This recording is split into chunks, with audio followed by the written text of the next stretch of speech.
Bagaimana temuan tim pencari fakta terhadap kasus gagal ginjal akut pada anak dan haruskah pemerintah membayar ganti rugi sebagai salah satu bentuk tanggung jawab pada keluarga korban?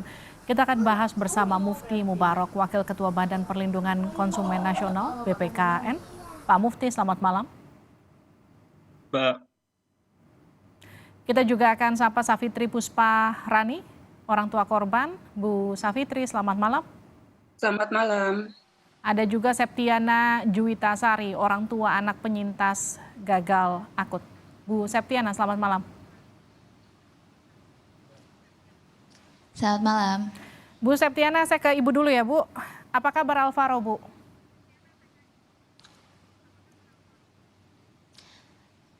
Gimana, Bu? Apa kabar Alvaro, anak Ibu? Ya, puji Tuhan baik, Bu. Setelah keluar dari rumah sakit, apa yang kemudian hal berbeda yang kemudian harus dilakukan oleh Alvaro sampai sekarang? Ya, banyak, Bu, kayak perjalanan Alvaro dari tadinya nggak ada sehat, dan ini dia cuci darah, rehab medik, harus belajar lagi makan, belajar lagi jalan, seperti itu, Bu. Ibu, Alvaro kalau cuci darah, rehab medik, itu biayanya dari mana, Bu?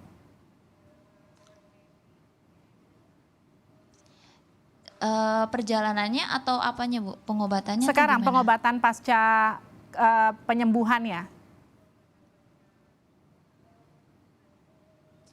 Kalau untuk pengobatannya ya dari kita pakai BPJS. Baik. Kalau untuk transportnya ya transport kita sendiri gitu, Bu. Oke. Alvaro sendiri dulu sempat dirawat berapa lama, Bu, sampai divonis gagal ginjal akut?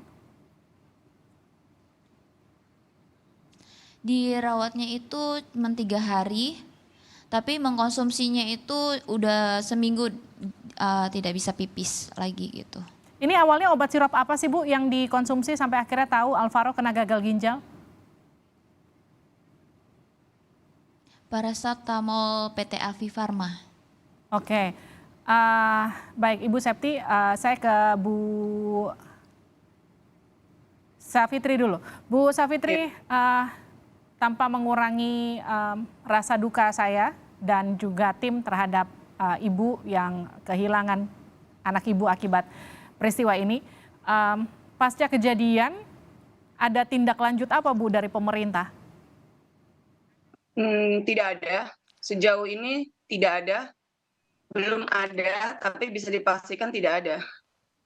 Belum ada dan dipastikan tidak ada. Pasca kemudian biaya pengobatannya sempat ditanggung pemerintah, betul ya, Bu? Oh, ditanggungin maksudnya gimana ya? Kalau via BPJS itu kan memang hak kita ya. Kerja itu adalah hak yang berhak kita dapatkan karena kita sudah membayarkan kewajiban kita. Baik, artinya tidak ada kompensasi apapun dari mulai terjadi kejadian tersebut sampai pemakaman sampai sekarang ya, Bu? Tidak ada, sedikit pun tidak ada. Baik, saya ke Pak Mufti. Pak Mufti, Anda mengatakan pemerintah harus bertanggung jawab dalam bentuk seperti apa? ya sebenarnya kalau dari sisi Undang-Undang Perlindungan Konsumen tentu harus mendapat kompensasi karena ini sudah diketahui bahwa penyebab kematian atau pasca sembuh pun itu tadi disampaikan memang ini sebenarnya tanggung jawab pemerintah. Negara harus hadir memberikan satu kepastian hukum dan memberikan pelayanan terkait dengan kompensasi yang terjadi. Kasus Kanjuruhan salah satu konversi kita adalah mereka bisa ditangani. Kasus kemarin tabrakan kereta juga langsung selesai, tetapi kenapa gagal ginjal akut ini kemudian tidak tertangani kan gitu. Kami tiap hari tidak henti-hentinya untuk meminta kepada pemerintah. Yang pertama tentu harus minta maaf pemerintah kepada perwakilan misalnya Bu Safitri tadi tentu harus minta maaf, dan yang kedua harus kompensasi kan gitu, bagaimana urusan mulai kematian, pemakaman sampai kemudian keluarganya itu harus ada tanggung jawab negara kan gitu. Dan kemudian bagaimana dengan juga yang sembuh kan gitu, ternyata dari yang sembuh ini juga masih efeknya luar biasa, ada kelumpuhan total, ada kemudian jantung, dan kemudian tadi cerita dari Ibu tadi bagaimana ini kehadiran negara. Tentu sampai hari ini kami sampai lapor Komnas HAM, lapor Kemenko, lapor Presiden, kami sudah lapor seluruh lembaga negara, tetapi itu tadi sampai hari ini belum ada pertanggungjawaban bagaimana nasib. Sebenarnya yang korban ini bukan hanya 326 tetapi 1.200 lebih menurut versi IDAI kan gitu, IDAI, Ikatan Dokter Anak. Jadi cukup besar sebenarnya dan itu yang melapor ke pemerintah, tetapi bahwa yang terjadi dan tidak tahu itu juga lebih besar. Menurut catatan kami bisa 3.000 lebih kan gitu.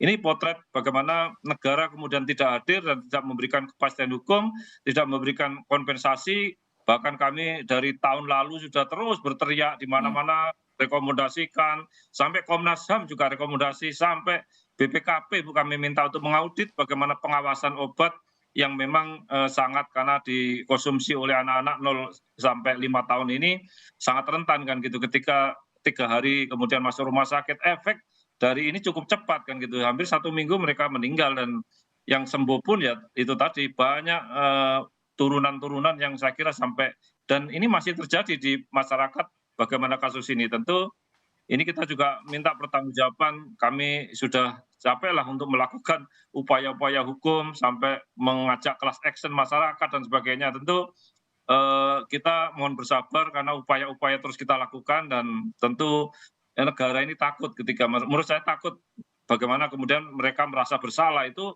kok nggak berani kenapa kan gitu. Toh ini juga sudah tahu bahwa penyebabnya adalah dari sirup beracun bukan dari obat sirup kan gitu yang sudah kita ketahui dan kita ada penyelidikan dari kepolisian, dari kami juga melakukan penyidikan juga di lapangan.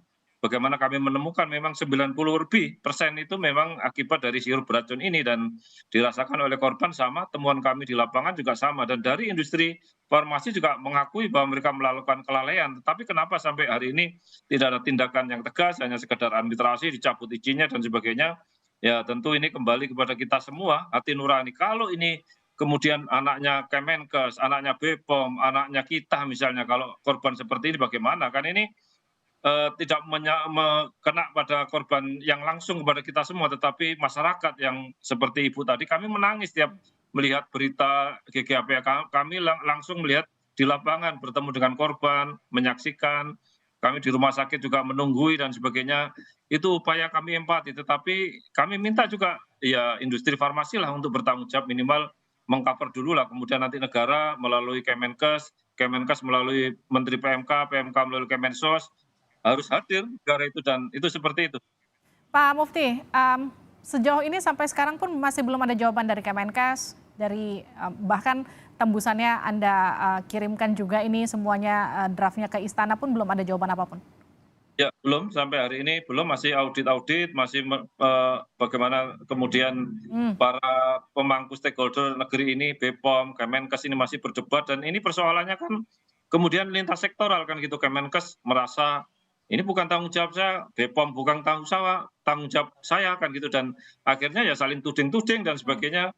Padahal temuan sudah jelas bahwa ini memang akibat dari mengkonsumsi obat beracun atau sirup beracun kan gitu yang didera oleh masyarakat dan jumlahnya 1.000 lebih bahkan 3.000 mungkin catatan yang di masyarakat yang menurut catatan umum kan gitu. Tetapi yang di Kemenkes mungkin 326, yang meninggal 204 dan sebagainya, yang sembuh 120 lebih. Tetapi itu kan catatan-catatan yang tahun lalu kan gitu. Sebenarnya sekarang juga masih kejadian karena saya langsung lihat pabriknya memang mereka melakukan oplosan gitu loh. Bagaimana kemudian EG dan DEG ini dioplos oleh ya karena mungkin persoalan harga dan sebagainya.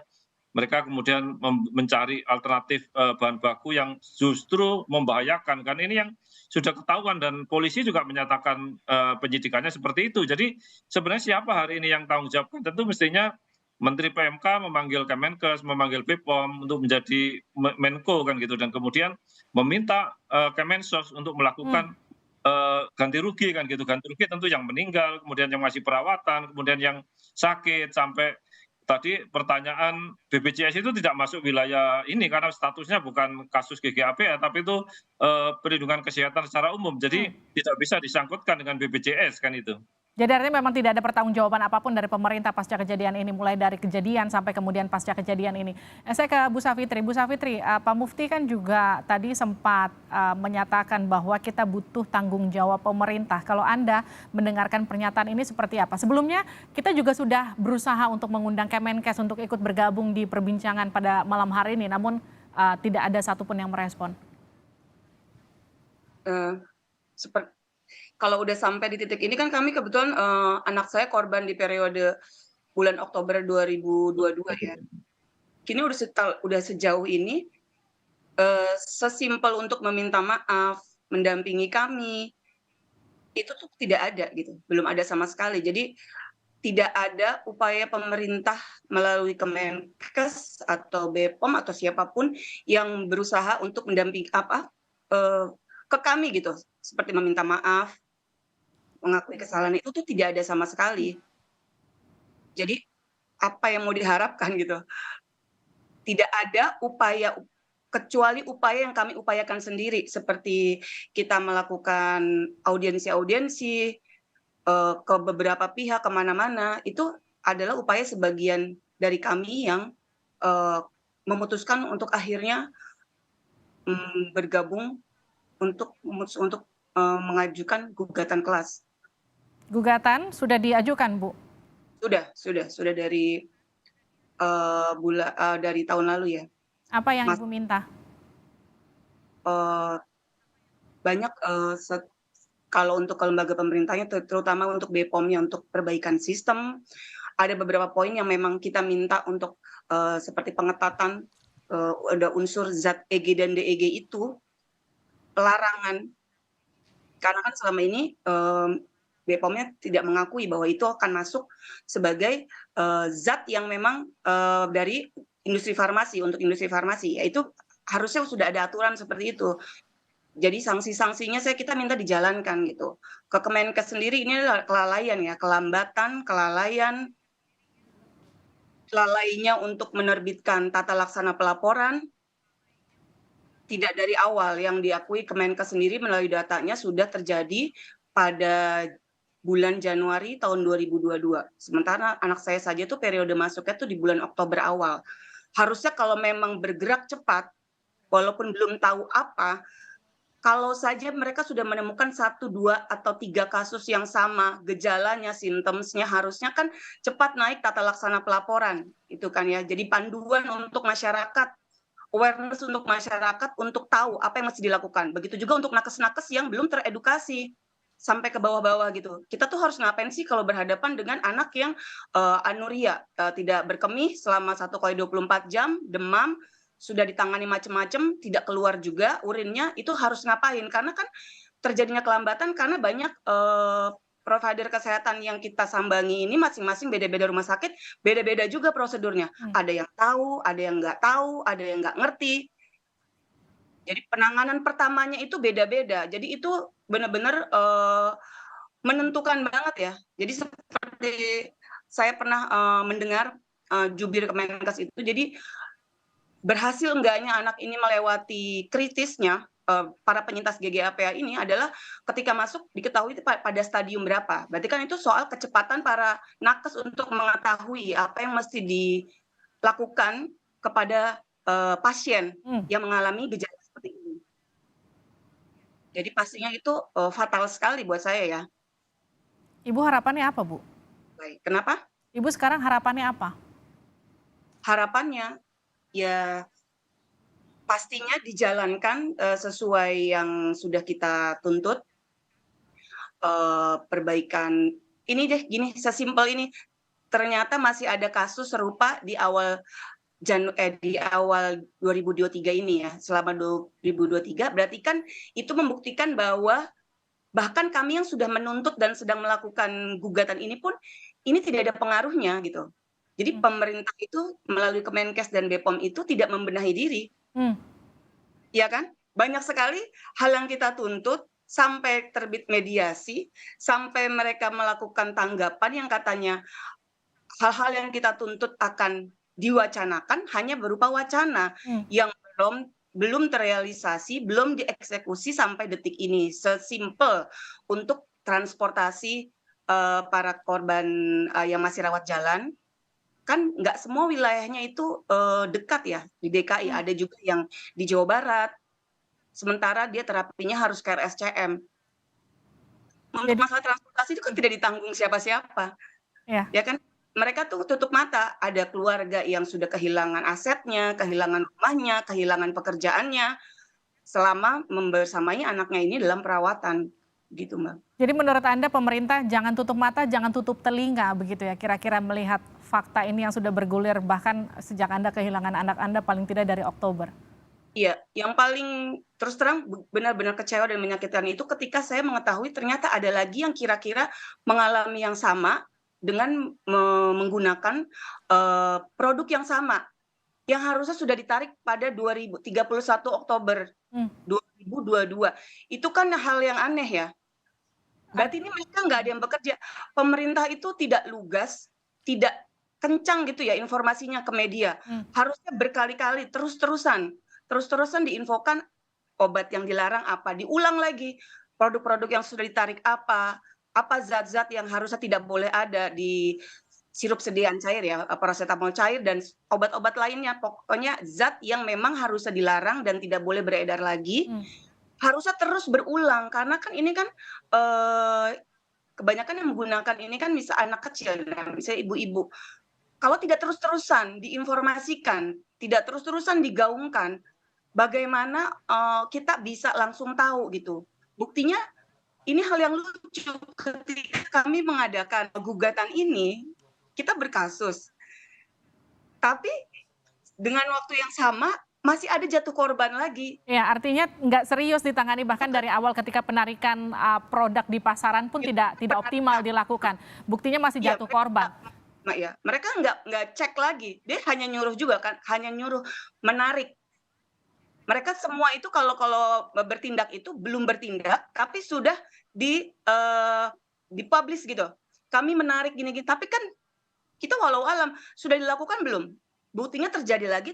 Benar nggak ketarik semua? Buktinya kejadian lagi gitu kira-kira menurut Anda? Siapa yang mengawasi? Oke, saya ke Bu Septiana. Bu, Alvaro kan masih tergolong kecil sekarang, masa depannya masih bisa dikatakan panjang, masih harus cuci darah sekarang, pakai biaya transportasi sendiri, berjuang sendiri, melewati ini semua apa harapannya Bu? Harapannya banyak sekali ya. Kalau dibilang anak saya dari anak yang sehat, sekarang dia harus cuci darah. Masa anak kecil aja udah cuci darah, anak normal kayak gitu. Dan sekarang harus belajar jalan lagi kayak bayi. Terus kalau sekolah sebentar lagi, sebenarnya Alvaro 5 tahun ini udah mau sekolah, tapi harus pengobatan dulu yang diperlukan. Mana dari pemerintah gitu loh. Kami butuh pemerintah, kami butuh semuanya untuk mendukung kami yang gak ada apa-apanya ini gitu. Ibu kalau boleh tahu seminggu, 2 minggu itu ngeluarin biaya gitu. berapa Bu? Untuk pengobatan? Pokoknya itu susunya aja sehari itu 100.000. Transport aja 1 hari itu 300.000. Jadi Alvaro itu seminggu itu 5 hari ke rumah sakit setiap harinya. HD aja cuci darah itu ketahuan seminggu itu 2 kali. Belum lagi ke rehab medik, belum lagi ke mana-mana lagi, ke poli-poli yang lain. Dari mana itu? Pemerintah mana kerjanya? Gak ada bantuannya, gak ada tindak baiknya, etika baiknya ke kami tuh gak ada gitu loh. Kami tuh perlu itu, karena kami dari mana uang kami coba? Gitu. Ibu selama ini Apalagi penuhi itu semua sendiri Bu? Dari DKI atau dari mana-mana. Iya, kadang kami meminjam, kadang kami dari keluarga dikasih kayak gitu. Tapi kan itu gak setiap hari kan kalau keluarga itu atau dari mana. Kalau misalnya dari pemerintah itu harus dong tindaknya cepat gitu loh, tanggapin kita. Ini udah mau 1 tahun loh, Alvaro Oktober, ini mau bentar lagi udah mau Oktober. Mana nggak ada niat baiknya pemerintah, nggak ada gitu loh. Kalau dari PT Api Farmanya pun nggak ada namanya untuk niat baiknya juga etika baiknya nggak ada. Tanda minta maaf atau segala macam masih aja dibilang, masih aja menyelak gitu loh untuk kami. Dibilang dari mana segala macam. Udah ada buktinya, Bapak perlu bukti. Datang ke sini ke rumah. Sini lihat kondisi anak-anak kami yang masih berjuang, Pak, Ibu. Mana hati nurani kalian? Gitu loh. Anak saya normal, tahu gak? Sampai di sini dibikin ventilator. Asal kalian tahu betapa sakitnya orang tua. Digituin, tahu gak anak saya? Anak saya sehat dulunya sampai dibikin lubang. Sekarang makan pakai inian NGT. Ibu, kabarnya Alvaro sekarang masih juga belajar semuanya, sulit perlu apa untuk segala melihat ya, macam. Bu. Iya, dia cuma dengar suara maminya doang, suara orang sekitar. Dia baru hafal, ini siapa ya?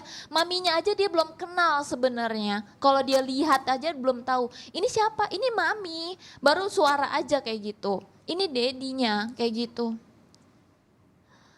Jadi mata itu dia masih kurang melihat. Nah itu apa kabarnya coba? Itu harus lebih lagi. Sedangkan satu hari itu 1 poli untuk BPJS, Pak, bayangin. Gitu loh. Coba kalian tuh punya hati nurani. Kalian itu juga orang tua. Kalau misalnya anak Anda digituin, cucu Anda digituin gimana gitu loh. Jangan mentang-mentang kita orang gak punya, jadi kalian tuh dibikin kayak gini ke kita gitu loh. Maksudnya gini, kita perlu itu semua dukungan dari kalian. Sampai anak saya tuh Alvaro lagi sakit itu, saya lagi hamil, Mbak. Saya lagi hamil sampai anak saya yang kedua itu saya lahiran di RSCM dan itu pun meninggal. Oh. Karena apa? Karena saya tuh pikiran, saya cuma sendiri, saya nggak bisa mau bayar orang, nggak bisa. Karena apa? Ya karena suami doang yang kerja, kayak gitu. Bu, kalau ini dilihat sama pemerintah langsung, Ibu mau ngomong apa, Bu?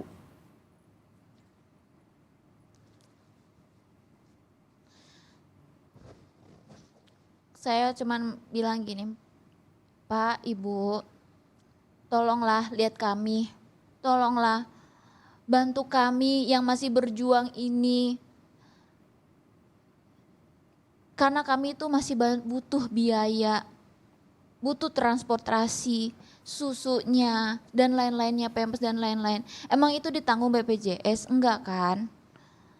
Oke lah kalau cuci darah dan obat-obatan. Kadang obat-obatan juga enggak diklaim BPJS loh. Gitu. Jadi itu semuanya itu, lihatlah kami yang enggak punya apa-apa ini gitu. Ya. Kita harap pemerintah Lihatlah etika baiknya pemerintah untuk kami bisa yang masih segera berjuang ini, ya, ataupun yang udah selesai berjuang. Karena begitu sakitnya orang tua dilukai seperti itu.